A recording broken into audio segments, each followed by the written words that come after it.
Hello friends, कैसे हो आप लोग। दुआ करता हूँ आप लोग ठीक होंगे, अच्छे होंगे, मस्त होंगे, मगन होंगे। और ये मेरा शहर रहा, ये मेरा शहर भी प्रोजेक्ट में देखो काम चालू है। इधर आज हमारे चारों तरफ काम चालू है। साला काम भी बहुत डेंजर चालू है।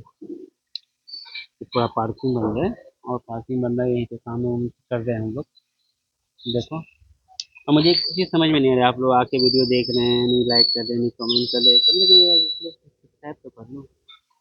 सब्सक्राइब भी नहीं कर रहे हैं। ये पूरा चैनल का काम हो रहा है, हम लोग इधर लेके बैठे हैं, बस ये काम नहीं हो रहा है। तो इधर काम चालू है।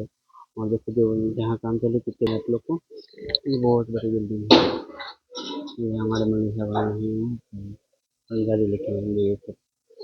ठीक है, अब देखो ये कितनी बड़ी बिल्डिंग है। इस पूरी बिल्डिंग के तरफ से काम चालू है, ये बहुत मस्त है, आप देख सकते हैं।